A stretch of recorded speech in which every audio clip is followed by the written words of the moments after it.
প্রথম অধ্যায়ের 13 নম্বর শ্লোক থেকে আজ ভাগবত আরম্ভ করছি। প্রসঙ্গ, পরীক্ষিত সুক্তাল গঙ্গার কূলে বসেছে। সুখদেব মহারাজজি ভাগবত শ্রবণ করাচ্ছেন।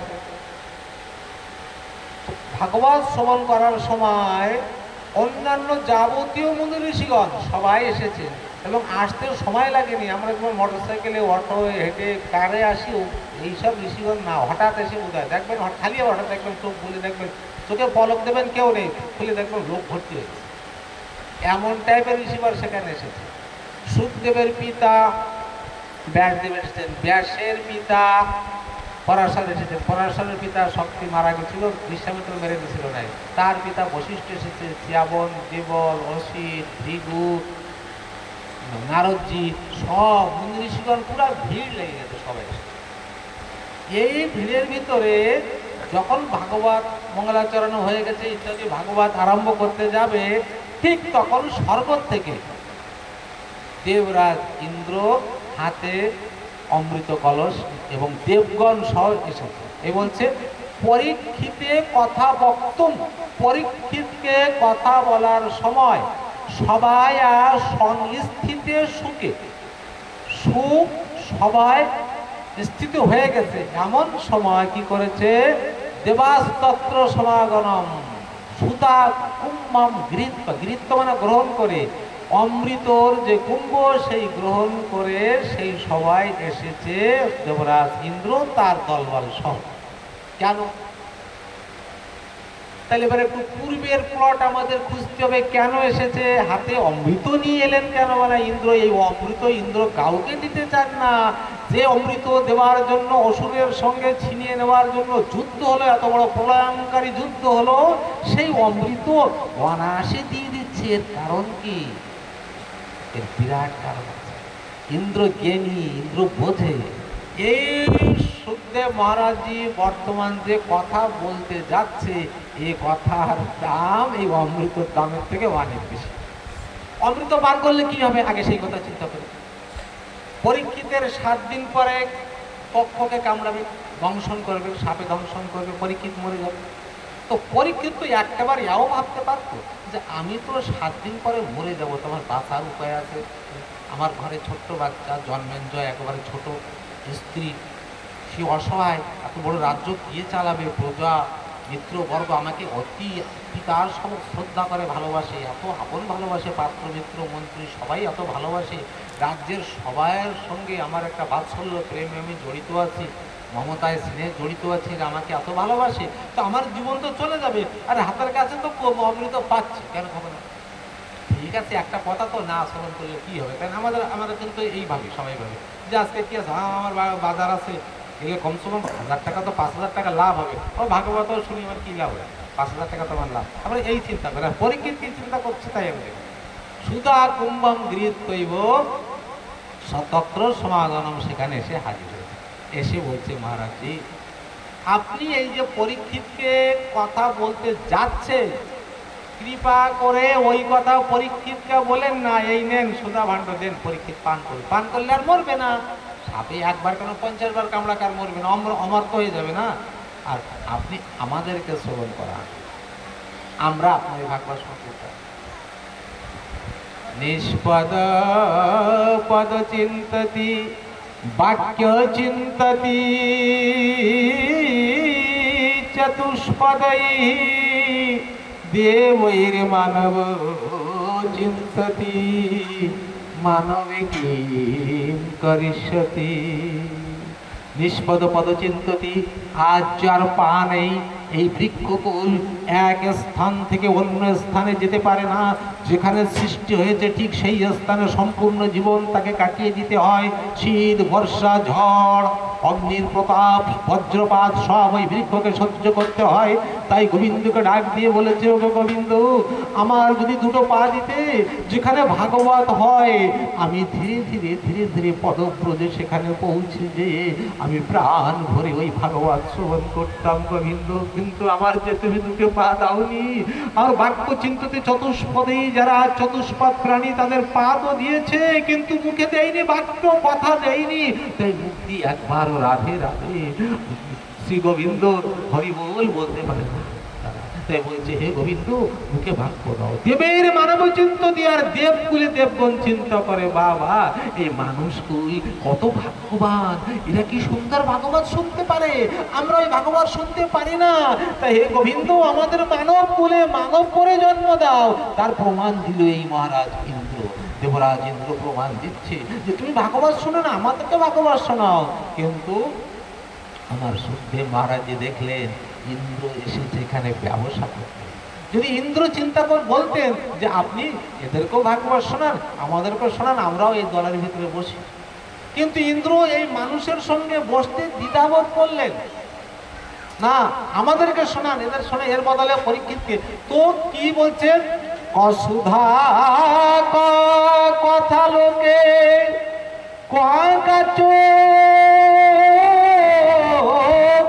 নির্মাণ ব্রহ্মরাত বিচার জৈব দেবাঞ্জহাস। সুখদেব মহারাজ কি চিন্তা করেছে, সুধা কথা। সুধা বা কি মানে অমৃত কি আর কথা কি, এই দুটোর ভিতরে কথা অমৃত আর অমৃত কি। কাচো নির্মাণ, সুধা কাচের সঙ্গে সমান, আর মণি কথার সঙ্গে সমান। তার দাম কোনটার বেশি? এই জন্য তো ইন্দ্র বিজনেসম্যান, যারা ব্যবসায়ী লোক তারা অল্প দিয়ে বেশি নিতে চায়, অল্প টাকা দিয়ে বেশি টাকার মাল নিতে চায়, বলে ব্যবসায়ী। তাই ইন্দ্রকে বললেন, হে ইন্দ্র তুমি এখানে ব্যবসা করতে আসছো, তাই বিচার জৈব ব্রহ্মরাত, ব্রহ্মরাত মানে সুখদেবের রাখলাম। বিচার করলেন এবং হেসে দিয়ে বললেন, হে দেবগণ তোমরা এমন ভাবে বিচার ব্যাপার করতে এসেছো এই জায়গায়, ওই সুধা দিয়ে বিচার করতে এসেছো। সুধা পান করলে তোমরা অমর হলে কি হয়, তোমাদেরও একদিন প্রলয় আছে। কিন্তু যেই ভাগবত শ্রবণ করবে তার প্রলয় নেই, সে আমার গোবিন্দের চরণে বৈকুণ্ঠ গোলক ধামে পৌঁছে যাবে, তার প্রলয় হবে না। তুমি এই বিচার করতে এসেছো এখানে, যাও যাও চলে যাও। অভক্তাঙ্গস্য বিজ্ঞায় নদদৌষ কথামৃত। অভক্তাঙ্গস্য, এবার এখানে একটা বিচার করার জিনিস আছে। অভক্ত কাকে বলে? যে এই ভাগবত কথাকে টাকার দাড়ি পাল্লায় ওজন করে, মুদ্রার দাড়ি পাল্লা ওজন করে, এই জন্য তাকে বলে অভক্তাঙ্গস্য। অভক্তাঙ্গস্য বিজ্ঞায় না দদৌষ কথামৃতম, দিলেন না, যাও এটা বেরিয়ে যাও এখান থেকে, তোমাদের যোগ্য হয়নি ভাগবত শ্রবণ করার মতন এখন অধিকার নেই, ক্ষমতা নেই, অধিকার নেই, যাও এখান থেকে। অভক্তাঙ্গস্য বিজ্ঞায় না দদৌষ কথামৃতম, সেই কথা দিলেন না। শ্রীমদ ভাগবতী বার্তা সুরেই নামপি দুর্লভম, দেবতাদের দুর্লভ এই ভাগবতী।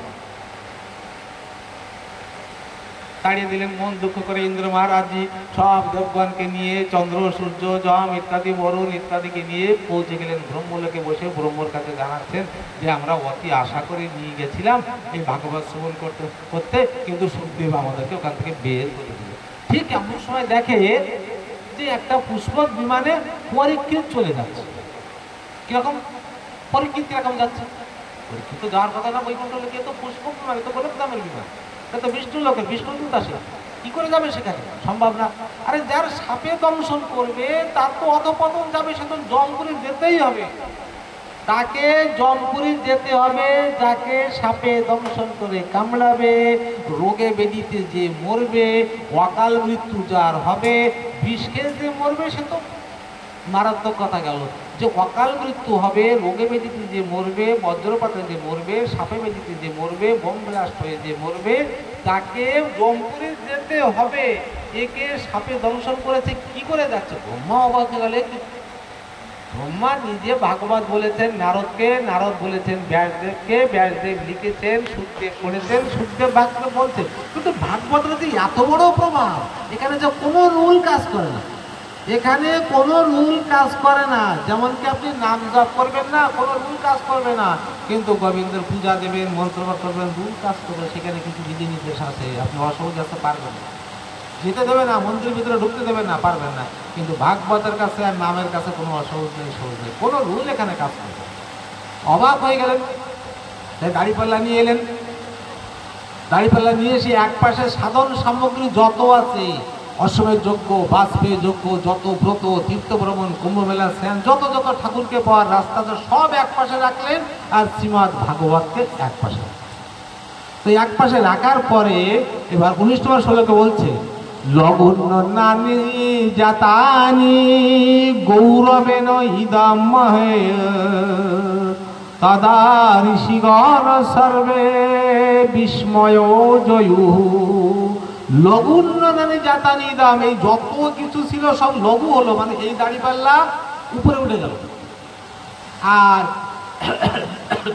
যেখানে ভাগবত দেওয়া হয়েছিল এই দাড়িপাল্লা নিচে নেমে গেল, এবং এত জোরে নিচে নেমে গেল, দাড়িপাল্লা আপনারা এরকম হাতে ধরে রাখবেন।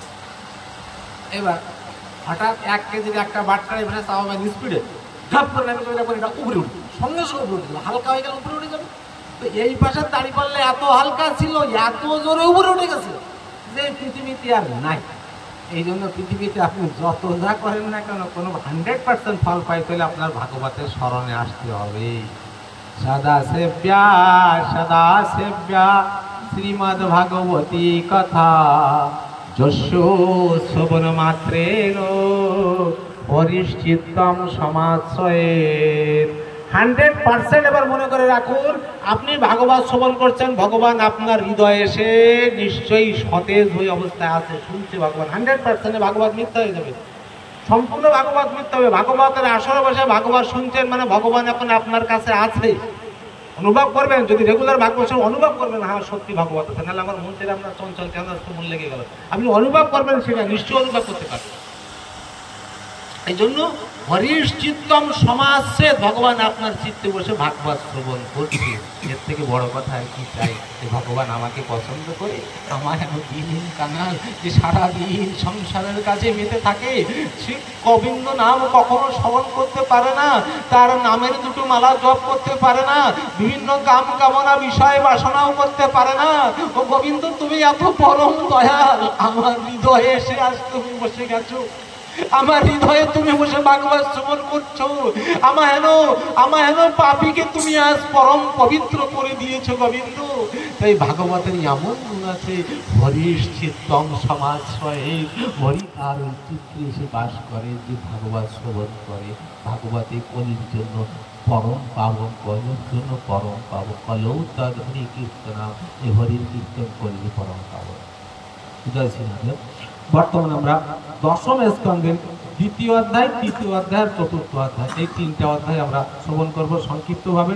2য় অধ্যায় মোট 33টি শ্লোক আছে, 3য় অধ্যায় 33টি শ্লোক আছে, এবং 4র্থ অধ্যায় 26টি শ্লোক আছে, এবং বিষয় হচ্ছে গজেন্দ্র মোক্ষ। বিষয় গজেন্দ্র মোক্ষ। আশীত গিরিবর রাজন ত্রিকূটয়তে বিস্মৃত ক্ষীরোদেনাবৃত সীমান্য জয়ুত মিশ্রিত। 2য় অধ্যায়ের 1 নম্বর শ্লোক। তো সেই শ্লোক বলার আগে 3য় অধ্যায়ের আরেকটা শ্লোক বলে নেই, মানে মাহাত্ম্যের।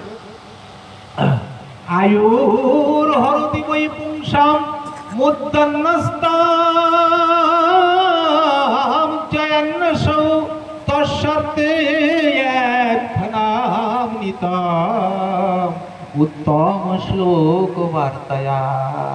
পুরা মন দিয়ে শ্রবণ করবেন, মনে রাখবেন কি বলছে। আয়ুর হরতি, আয়ু চুরি করে নিয়ে যায়। মানুষ আয়ু হারিয়ে ফেলছে কখন? যখন কি সে ভাগবতের কাছে এসেও উত্তম শ্লোক শ্রবণ না করে। ভগবানের এক নামই হচ্ছে উত্তম শ্লোক, আর ভাগবতের প্রত্যেক শ্লোক, সব শ্লোকই তার ভিতরে উত্তম শ্লোক বলছে। অর্থাৎ আয়ুর হরতি বৈ পুংসাম, পুংসাম মানে যত নরনারী, উদ্যান্নস্তম চেন্নসু, যেখানে যেখানে ভাগবত শ্রবণ করে সেখানে যে আয়ু হরণ করে ফেলে। কেন? তস্য অর্থে, তস্য মানে তার, লাভের জন্য, এক ক্ষণম নিত, ক্ষণ মানে প্রতি মুহূর্ত, এক একটি মুহূর্ত, এক একটি ক্ষণ, উত্তম শ্লোক ও বার্তায়া, উত্তম শ্লোকের বার্তা যদি সে তার কানে না যায় তাহলে তার সময় নষ্ট হয়ে যায়। এবার ৮০০০ শ্লোক সব তো সম্ভব না, কিন্তু কিছু কিছু শ্লোক, মূল শ্লোক নিশ্চয়ই ভাগবতের করতে হবে, নাহলে ভাগবত অধুরা থেকে যায়, মানে অল্প থেকে যায়, যারা শোনে তাদের লাভ হয় না। আমি ভাগবত করতে এলাম, ভাগবতের অধ্যায়ের একটা শ্লোকও বললাম না, কোন অধ্যায় পাঠ করছি আজকে, আপনারা কি জানার চেষ্টা করছেন, যদি জানলেন না তাহলে সেটা ভাগবত না, সেটা গল্প হয়ে গেল। গল্প শুনে আপনাদের লাভ নেই, জ্ঞান হতে পারে কিন্তু লাভ হবে, কান্নাকাটি ভক্তেও আসতে পারে, খুব কাঁদতে পারেন, সংসারের মায়া জড়াতে পারেন, কিন্তু ভাগবত শোনার যে নিয়ম, সেই নিয়মের ভিতরে পড়বে না, সেটা যত সময় আপনি সমস্ত শ্লোক শ্রবণ করবেন না। সেই জন্য বলছে ত্রিকূট নামক এক পর্বত ছিল, অস্থি গিরিবর রাজন, কে বলছে? সুখদেব মহারাজজি পরীক্ষিত বলছে, অস্থি গিরিবর রাজন একটা বড় পর্বত ছিল, সেই পর্বত হচ্ছে ত্রিকূট, অনেক বন জঙ্গল অরণ্য, সুন্দর সুন্দর বৃক্ষরাজি বাগিচা ফুল ছিল, এবং তার পাশে একটা কি ছিল? সরোবর ছিল, ওই ক্ষীরদানাবৃত ক্ষীরদ নামক এক সরোবর ছিল, সেখানে সুন্দর। এখানে এক হাতির দল বাস করত, এবং সেই হাতির ভিতরে একটি সতেজ বলিষ্ঠ হাতি ছিল, তার পরিবারে বেশ লোক ছিল এবং বাচ্চা কাচ্চা ছিল। সেই হাতি ছিল দল ধরে যেখানে যেত, সুন্দর সুন্দর বৃক্ষর পত্র ফুল ইত্যাদি ফল খেত, আর সরোবরে জল পান করত, আর জল পান করে ওই সরোবরে খেলা করতো, এর গায়ে ও জল দিত, ঢলাঢলি করতো, হাসতো, সব আনন্দ করতো। এমনভাবে এক দিবস এই হাতির দল বলছে যে চলো যাই, আজকে একটু সরোবরে যে আনন্দ করে, সে খুব গরম পড়েছে তো। আর এই হাতিকে বনের অন্যান্য যাবতীয় জীবজন্তু সম্মান জানায়, নমস্কার মহারাজজি, হ্যাঁ নমস্কার, ঠিক আছে, কোনো অসুবিধা হলে আমাকে বলবে, ঠিক আছে, যত হরিণ শিয়াল আছে সবাই, তোমাদের সবার আমি রক্ষা করতে, আমি বড় রাজা এই জঙ্গলে, এমনভাবে জঙ্গলের খুব সুখে শান্তিতে বাস করতাম। একদিন সরোবরে নেমেছে স্নান করতে, খুব আনন্দ ফুর্তি করছে, স্নান করে এর গায়ে ও জল দিচ্ছে, লাফালাফি করছে, সাঁতার কাটছে সবাই মিলে। শাস্ত্রের নিয়ম আছে, তীর্থক্ষেত্রে যাবতীয় যত কুণ্ড আছে, গঙ্গা বলেন, যমুনা বলেন, অন্য নদী আছে, গোদাবরী বলেন, সেখানে তীর্থযাত্রা উপলক্ষে আপনি স্নান করার উপলক্ষে, মানে যেদিন শুভ শুভ যোগ থাকে স্নান করলে, সেখানে আপনি গায়ে সাবান দেবেন না, ডলাডলি করবেন না, জল ক্রীড়া করবেন না, তাহলে মহাপাপ। সেখানে নর্মাল যে নিয়ম অনুসারে আছে, গঙ্গেশ্বর যমুনের চেয়ে ইত্যাদি মন্ত্র বলে যে কয়েকজন লাগাতে হয়, সূর্যের মন্ত্র, সূর্যকে একটা অর্ঘ দিয়ে দেবেন, দুর্গাকে সংকাশন বলে ইত্যাদি মন্ত্র দিয়ে অর্ঘ দিয়ে দেবেন, প্রণাম করে আগে নামার আগে মন্ত্র বলে আগে জল মাথায় দিয়ে নিয়ম অনুসারে স্নান করবেন, তাহলে ভালো। যদি উল্টো পাল্টা করেন তাহলে কিন্তু আপনার পাপ। এই হাতির দলের আসতে এই পাপ হবে, যেটা মহাতীর্থ থেকে করেছে, যারা দলে খেলাখেলি করছে, এখন পাপের ফল তো ভুগতে হবে, বা কারোর দেরিতে ভুগতে হয়, কারোর সঙ্গে সঙ্গে ভুগে ফেলে। পায়ে এসে ওই বড় এক কুমির ছিল ওই জলের ভিতরে, পায়ে এসে ভুগে দিল। হাতি চিন্তা করছে আমি এত বড় বীর, সবাই আমাকে মানে, এই ছোট একটা জলচর প্রাণী, কে আমার পা ধরে থাকবে? ও যখন জানতে পারবে যে আমি, তখন আমার কাছে ক্ষমা চাবে, আমি তখন ক্ষমা করবো, ও ভ্রুক্ষেপ করবে। ও হাতি এসে ধরেছে, আর এ নিজের কাজে ব্যস্ত আছে। ভালো করে খেয়াল করবেন, এই ভাগবতের কথা খালি শোনার জন্য না, নিজের জীবনে বোঝার জন্য। আমাদের সংসারে নানান অসুবিধা আছে, হঠাৎ কিডনি কারো অল্প একটু খারাপ হয়ে গেলো, কারোর একটু সুগার হলো, কারোর একটু গ্যাস হলো, কারোর নানান ঝামেলা হলো, কারোর সঙ্গে ঝগড়া হলো, গন্ডগোল হলো, এই হচ্ছে হাতি, এই হচ্ছে কুমির, এসে ধরে। আর আমরা ভ্রুক্ষেপ করি না, যাক তো দেখে না। এই ভ্রুক্ষেপ না করার জন্য ওইটা ধীরে ধীরে ধীরে ধীরে বেড়ে যায়, আমাদের জীবন দেওয়ার কারণে। হাতি সেই কাজ করেছে। যে কোনো সমস্যা এলো সঙ্গে সঙ্গে সতর্ক হতে হবে, অ্যালার্ট হতে হবে, যে আরে এই সমস্যা আমার কেন এলো, হঠাৎ এরকম হয় না, আমার সংসারে এমন কেন হয়, আমার দেহতে এমন খারাপ হয়, আমার তো মাথায় ব্যথা লাগে না, হঠাৎ হাতিতে ব্যথা লাগে না, হঠাৎ তোমার মাথা ঘুরে না, এমন কেন হয়? সতর্ক হতে হবে, চেষ্টা করতে হবে কেন এমন। বেখাতির করলে বড় বিপদ, একে বলে রোগ।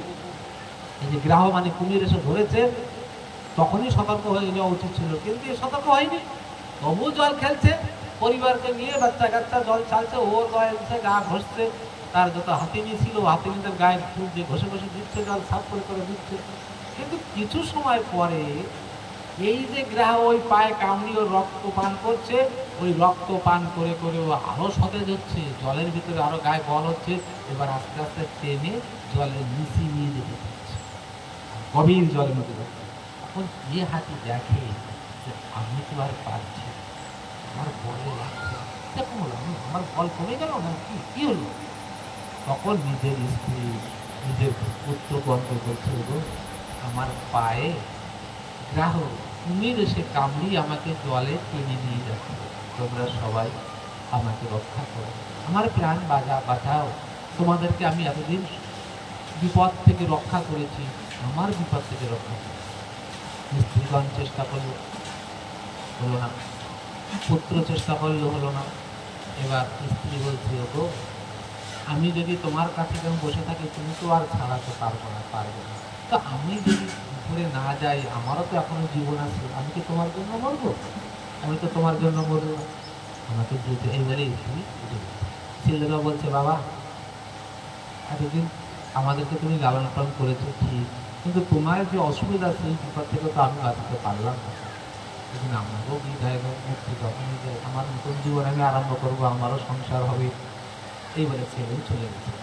এবার হাতি দু নয়নে জল ছেড়ে দিয়ে নিজের স্ত্রী পুত্রকে তাকিয়ে বলছে, আরে এতদিন কাঁধে নিয়ে আমি সংসার করেছি, যাদেরকে আপন বলে ভেবেছি, আমাকে এই বিপদে ফেলে তারা সব সুখের জন্য তারা উপরে উঠে চলে গেছে।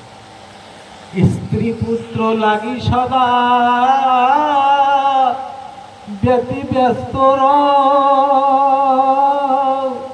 কেবা তুমি তারা কেবা ভাবিয়া না চাও, কিবা কাজে এলে ভাবে তুমি করো কিবা কাজ, অনিত্য ধরাতে তত্ত্ব হারাইয়া, ভালো মন্দ খাও পড়ো হের চিন্তাহীন, নাহি ভাবো এ দেহ আমি ছাড়িব কোনদিন।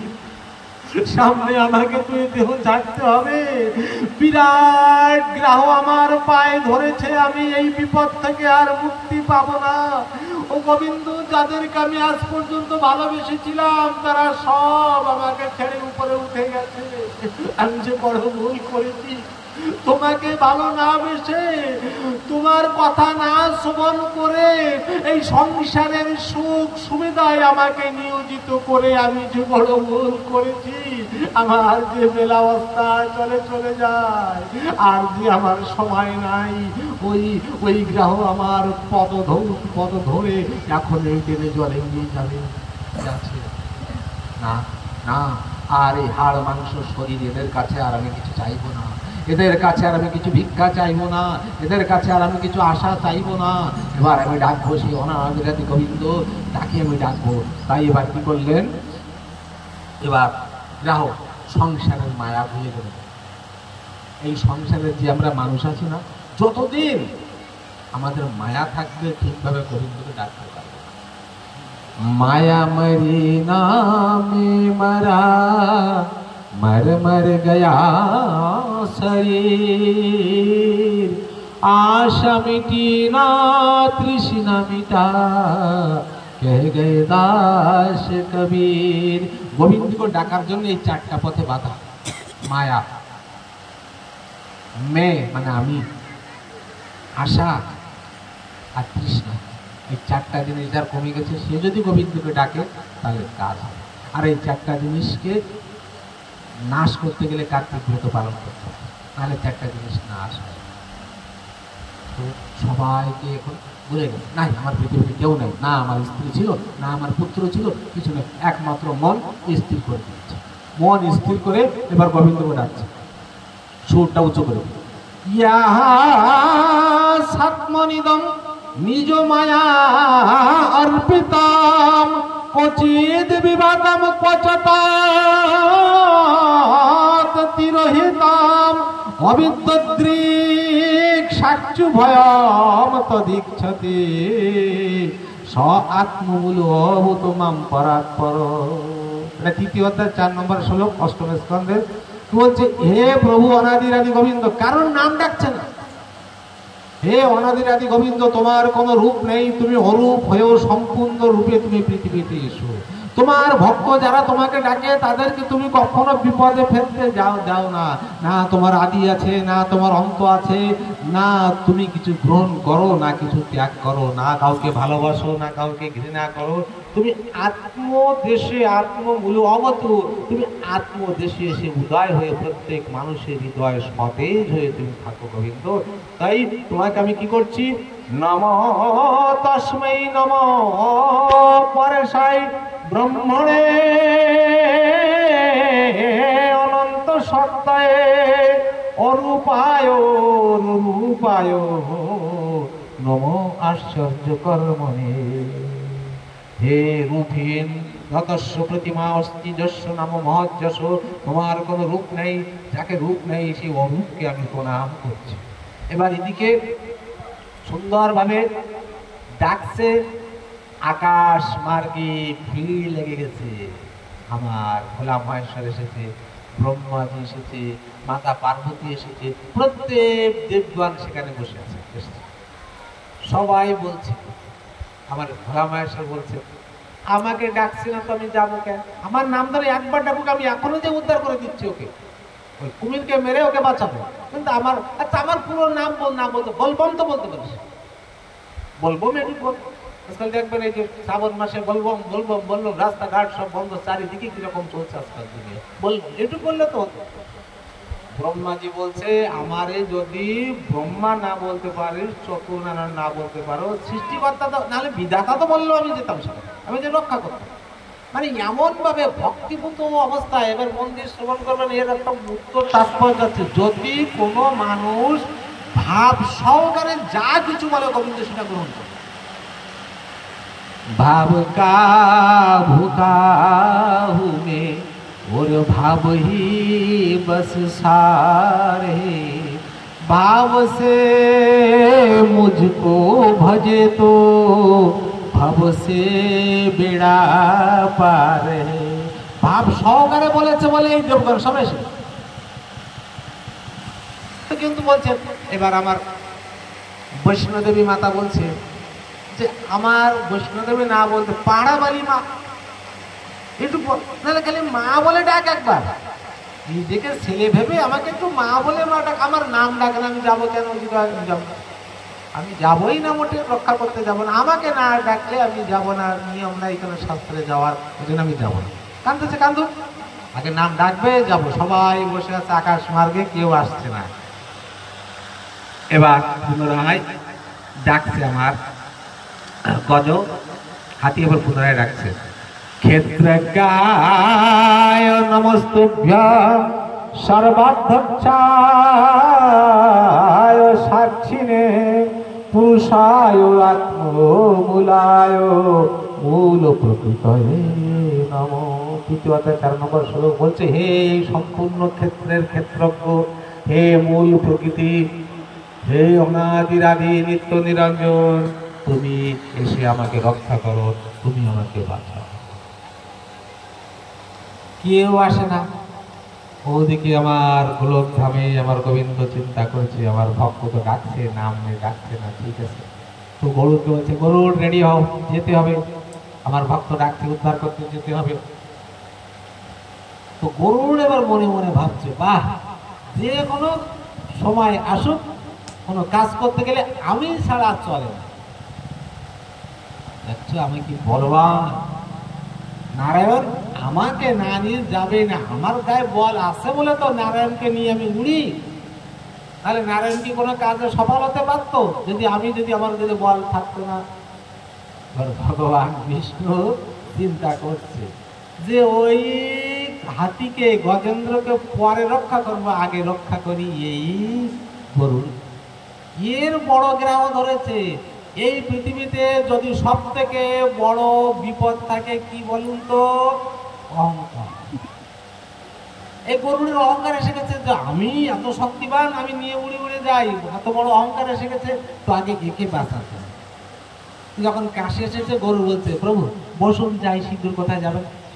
বলে ঠিক আছে বউ যাবো, তা তোমার শরীর ভালো আছে তো? হ্যাঁ শরীর সুস্থ, দেখেন না হাট্টা কাট্টা একটু পাখনা টাকনা উড়িয়ে দেখলো, দেখো না কিরকম সত্যি কথা যাইতে পারবো, আমাকে নিয়ে যাইতে পারবো? হ্যাঁ বসুন তো। ঠিক আছে পরে বসবো না, তুমি আমার এই আঙুলটা নিয়ে একটু ওড়ো তো, এই গরুরের পিঠে একটা আঙুল দিয়ে দিয়েছে ওড়ো। কি গোবিন্দ আপনি মজাও করেন, আপনি বসেন তো একেবারে যাই সময় নষ্ট করছেন। না না তুমি আমার আঙুলটা নিয়ে ওড়ো তো। ঠিক আছে। এইবার গরুর তো পাখনা এরকম করে দেখে আর নড়েও না, আঙুল বলে নাড়াতেই পারে না। কি হলো, আমার বল গেল কোন জায়গায়? এত বল আমার শরীরে আছে, তো আমার বল গেল কোথায়? যখন আর বল পায় না তখন গরু বুঝতে পেরেছে, ও আমি তো অহংকার করেছিলাম।